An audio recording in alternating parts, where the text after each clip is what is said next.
बहुत से आज़मीन जो हैं वो फ़्लाइट अपनी छोड़ देते हैं, टिकट का टाइम सही नहीं पढ़ते।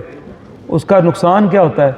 टेंशन शुरू, इबादत गई और परेशानी स्टार्ट हो गई, फिर उनके लिए दोबारा फ़्लाइट अरेंज करनी पड़ती है और फिर वो सफ़र करते अपने ग्रुप से अलग हो जाते हैं, परेशानी होती है। लिहाजा आपने टिकट का जो टाइम है 24 आवर्स पे होता है, ये इंटरनेशनल स्टैंडर्ड है, तो इसके मुताबिक आपने अमल करना है। 4 से 6 घंटे पहले आपने एयरपोर्ट पहुंचना है। ये ना हो कि बिल्कुल फ़्लाइट नज़दीक और आप पहुंचें। इंटरनेशनल जो फ़्लाइटें हैं वो तकरीबन 1.5 से 2 घंटे पहले बोर्डिंग बंद कर देते हैं, तो लिहाजा आप वक्त की पाबंदी करेंगे और पहले पहुंचेंगे। जब आप एयरपोर्ट पहुंचें तो स्कैनर मशीनों से आपका सामान गुजरेगा। अगर आपके सामान में कोई फक्की, कोई अचार, कोई माजून ना हुई, कोई ऐसी ममनुआ चीज़ ना हुई, तो वो एक स्टिकर लगा देंगे, जिसका मतलब ये है कि आपके सामान में कुछ भी ऐसी चीज़ नहीं है जो ममनुआ हो। उसके बाद आपने अपना जो बड़ा सामान है वो पैक करवा लेना है, जिसमें आपने अपना नेल कटर भी रख लिया, कैंची भी रख ली, उसको रैप करवाना है। और रैप करवाने के बाद आप जब अपने बोर्डिंग कार्ड लेंगे, अपना पासपोर्ट, वीज़ा, टिकट दिखा के, तो वहाँ आपने वो बैग जमा करवा देना है। अब आपने 2 चीज़ें याद रखनी हैं, इंपॉर्टेंट हैं जी, ज़ाती मुशाहिदे की बुनियाद पे ही आपको बता रहे हैं। एक तो आप सब ने अपने हैंड कैरी में एक कपड़ों का जोड़ा लाजमी रखना है।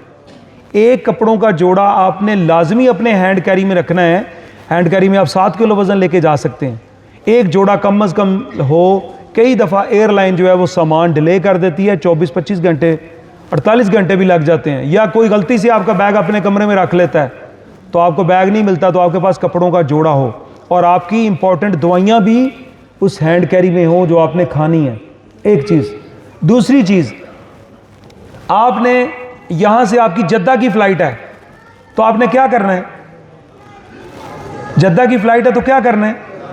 एहराम बांधना है। माशाल्लाह।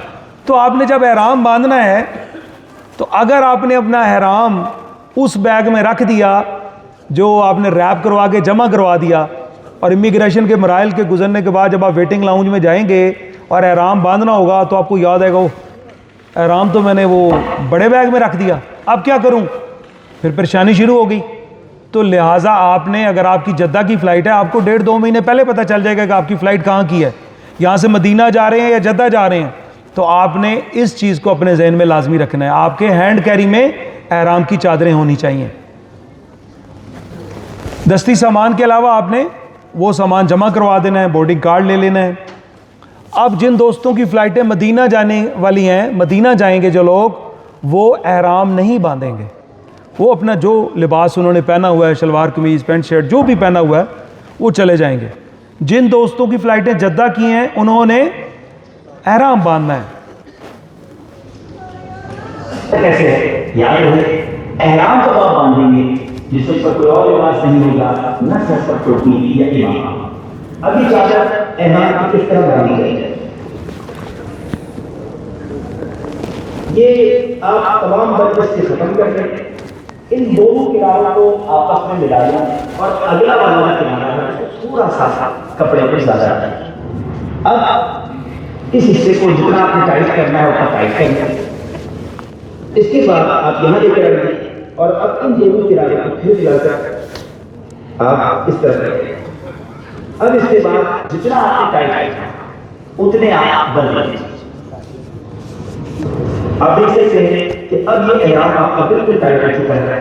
इस तरह बांधने की बरकत से आपका सितर भी महफूज रहेगा, एहराम भी नहीं खुलेगा। और अब बेल्ट की लिहाज है तो ये एहराम उसकी साइज चेक कर लीजिएगा कि उस साइज क्या होनी चाहिए। साइज नापने का तरीका ये है कि आप एहराम पहन कर चेक कर लें कि आपके साइज किस मुताबिक है, और इसका जो आखिरी सिरा है एक घूम कर इस तरफ आ जाए। अगर इस तरफ आ जाएगा, अब आपको रुकू में और सुजूद में आसानी रहेगी। आम लिबास के ऊपर का बाया और साफ, जिससे सर के बाल भी ढके हुए, सिर्फ हाथ और चेहरा खुला होना चाहिए। आप सब ने एहराम का तरीका देख लिया, ख़वातीन बहनों ने भी देख लिया। आपको दीन ने माशाल्लाह कितनी आज़ादी दी है कि आपका जो अपना लिबास है उसके ऊपर आपने बाया पहनना है, बस आपका एहराम हो गया। और कोई भी जूता आप पहन सकती हैं, वो मैं पहले बता चुका हूँ आपको। रूट मक्का प्रोजेक्ट क्या है जी?